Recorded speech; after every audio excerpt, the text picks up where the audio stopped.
Excellent. If folks could begin to wrap up their conversations now, we're going to start with just a minute. These topic talks are only 15 minutes, so it's a little bit wildfire. In this room, it's my pleasure to introduce Winston Stromberg, partner with Paul Hastings and LLP. He's going to discuss AB 130 and SB 131, how the huge amendments to CEQA will affect redevelopment opportunities. Please give him a round of applause.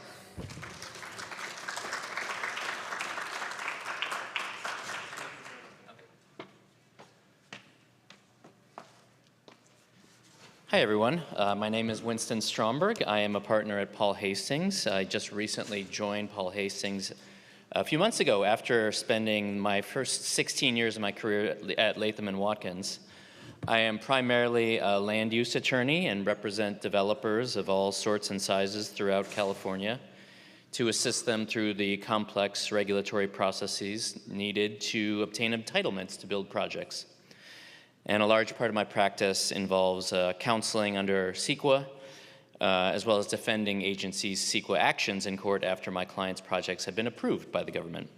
So today I'm going to give a brief talk about the key components of two major bills that were passed by the legislature at the 11th hour in the budget negotiations over the summer. And that's AB 130 and SB 131. So many of you, and most of you, may be familiar with CEQA, but to set the stage, I'll just give a brief overview of the basics. CEQA is an environmental assessment law that was modeled after the National Environmental Policy Act, or NEPA, and was adopted over 50 years ago here in California. Generally, CEQA requires government agencies throughout California to study the potential environmental impacts of proposed projects and disclose them to the public. For big projects, this is usually done with an EIR or a mitigated negative declaration, and there are other newer documents that have been approved by the legislature over the last few years. But beyond NEPA, which is mainly a procedural statute, CEQA has a substantive mandate. It requires agencies to study alternatives to a project when there are potentially significant impacts and impose feasible mitigation measures and alternatives to reduce those impacts.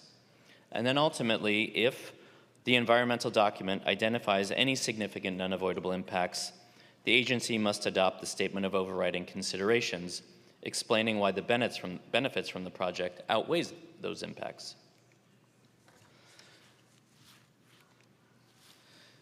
So this is a famous quote, just a recent quote from a few years ago, but it's become famous very quickly for CEQA practitioners.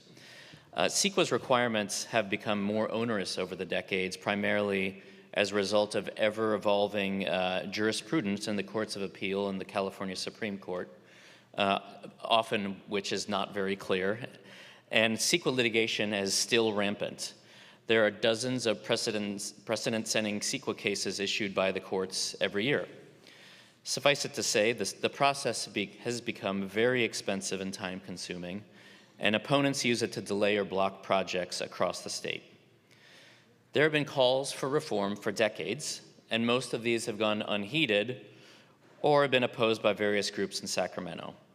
There have been minor revisions over the years, like amendments to nullify absurd results in court decisions, like the student noise housing case in Berkeley, or CEQA amendments to allow streamlined review processes for major economic drivers in the state. Needless to say, none of this has really moved the needle very much. But things have started to change this year, primarily because of the state housing crisis. In early March, the Select Committee on Permitting Reform, part of the Assembly, released a final report. And I'm quoting from the committee's website. The findings underscore how California's current permitting system drives delays and increased expenses, hindering efforts to address the state's urgent housing and climate needs. This set the stage for the CEQA amendments from this summer. The first step was that two major bills were introduced into legislatures, AB 609 and 607, and those began moving rapidly through committee. Just a few months after that, the budget crisis hit. We were looking at a huge deficit. So the CEQA reforms that were proposed in those bills, plus many other reforms that were a part of other bills and focused on mainly housing development, got added to new budget trailer bills, AB 130 and SB 131. And the governor said he would not approve the budget unless these two bills were passed no later than June 30th. Well, guess what happened? These bills were passed on June 30th and signed into law. They took effect immediately. And I'm going to focus on the main provision in AB 130, even though the bill itself is over 140 pages long. AB 130 is the big out of the two bills, and its focus is mainly on permitting, streamlining permits for housing projects. Now, there are a lot of CEQA provisions in the bill. The big one is this: a full CEQA exemption for housing projects. Well, it's not really a full exemption. There's, of course, lots of qualifiers. A list of requirements need to be met to qualify for the exemption. And this focuses on infill development. This is not an exemption for greenfield development. Notably, because this is a land recycling conference, I'm focusing on the hazardous issues here. And the primary qualifier as part of this exemption is that sites cannot be listed on a listed or designated hazardous site. Now, there are other qualifiers as well. You can't be on certain parcels in the coastal zone or prime farmland or flood hazard areas, but I'm not going to talk about those today. So to be able to get a full CEQA exemption for your housing project, aside from being qualifying under all the other rules, you have to make sure you're not on the Cortese list, which is a list that's prepared annually by DTSC as required by statute. There are currently 479 properties on the list in California. Similarly, if your property is a hazardous waste site listed under the Health and Safety Code, this exemption also does not apply. Now, presumably, if you're listed under that code section, you're also on the Cortese list. There are exceptions, though. If you're a UST site that has a closure letter, basically a no further action letter, and then separately, if one of these state agencies or local agency has already determined that your site is suitable for residential or mixed use. Now, what I think is the most interesting part of this exemption is a built-in mitigation requirement for potential hazards. Rather than having to perform an EIR, the statute has written in a nearly uniform mitigation measure for all qualifying sites. So you're not studying in an EIR what impacts you might have on, impacts your project might have on hazardous substances. There's now a fairly standard process for all properties that are subject to the exemption. So do a phase one.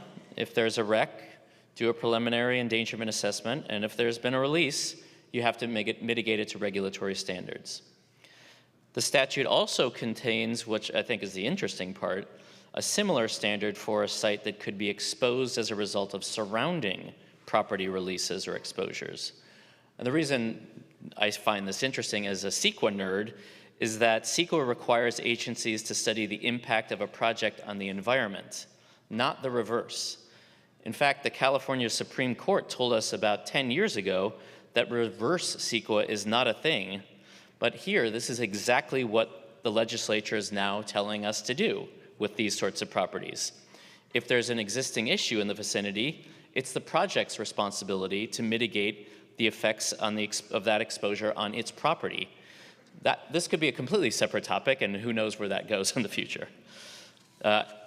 Ultimately, with this sort of cut and paste mitigation that has to be incorporated as a project condition of approval, hopefully there will be more certainty for redevelopment projects to the extent you qualify for the exemption. Another thing that's important about this is if you know your site has some issues and is going to need some cleanup, you might be able to start the work early while the agency is still processing your entitlements so that you can hit the ground running, I mean, no pun intended, as soon as you get those entitlements, rather than having to, as soon as you finish, do all the necessary studies that are required to get your certificate of occupancy. Shifting over to SB 131, I want to focus on a couple provisions in this one. This is a new streamlined provision for housing projects that is almost a CEQA exemption. So this new section of the Public Resources Code, or actually it's a new subsections within an existing section, states that if you have a residential project that would otherwise be exempt from CEQA, either under statute or a categorical exemption, and a single condition and single environmental condition removes you from that exemption, you need only do a very limited environmental document, an EIR or an initial study, that studies just that condition. So it's almost an exemption, but not quite there. What this provision also does is it removes the requirement to study alternatives to a project. There is no need to study growth-inducing impacts of a project. But there's always, like CEQA, there's always a catch. Your site cannot be on natural and protected lands. Well, what does that mean? Well, of course, it means things like wetlands and parklands and ecological reserves, but the term is also defined to mean the same hazardous waste site restrictions that apply to AB 130.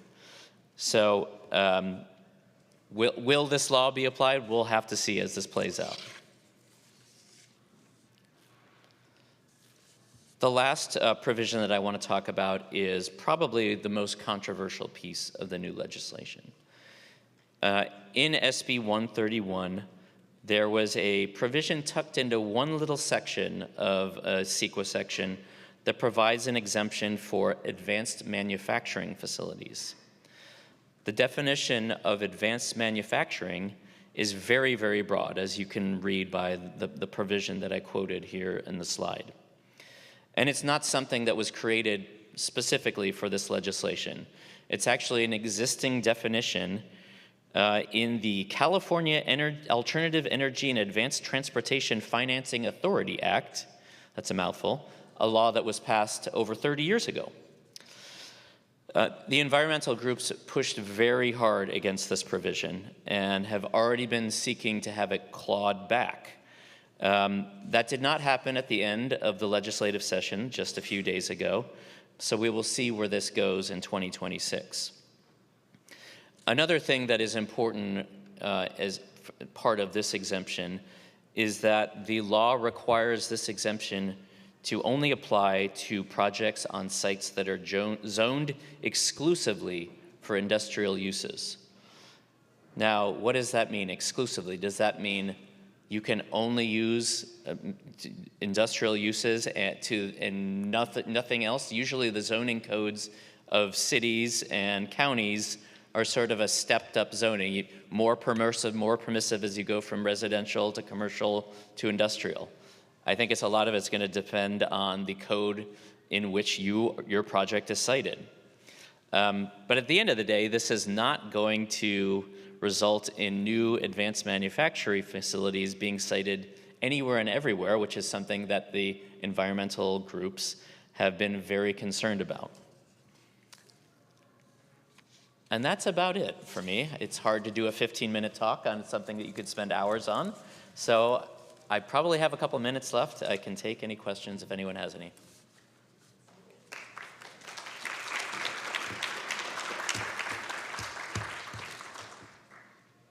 Awesome. Does anyone have a question? We have time for one question. Winston, could you, the part of the slides that talked about you get the exemption if you have both places. Will you pause one moment? Yeah, no one I can go. Thank you. On the slide that showed you have to go through a process. Mm-hmm. If you're not within an exception to the exemption and you're going through qualifying for the exemption, Mm-hmm. there's the phase one. If there's a problem, a wreck, you go into preliminary endangerment assessment, which, by the way, DTSC has had PEAs and guidance documents on that for 30 years. But then we go from there, if there's a problem, your slide said, mitigate or clean up to regulatory standards, right? And get approval. Is the approval by the, can you tell, does the bill address approval by the same local agency, number one, and number two, did the legislation elaborate on what was meant by regulatory standards? Because that's always where the rub is. Sure. I can't recall off the top of my head to what agency you need to get approval from. Presumably, this is a condition of approval in the local agency's approval, so you're going to have to get sign-off from them. But these are the regulatory standards for residential or residential mixed use that the state board has promulgated. So that's the key here. Awesome. Can we get another round of applause for Winston Stromberg? Thank you so much. If we have any follow-up questions, please submit them through the Whova. It's my pleasure to announce the next topic talks, and we only have 5 minutes, so if you're going to anything in the East Wing room, walk quickly. We have leveraging earmarks to advance brownfields development right here in Hall BC, a holistic vision for vapor intrusion, DTSC's new approach and public workshop insights next door in Section A, and finally we have California Land Reuse and Revitalization CLARA turns 20, reflecting on 20 years of brownfield revitalization in the East Wing Activity Room. As we're getting set, does anyone know who was the governor of California when CEQA was signed? Yell it out. Reagan.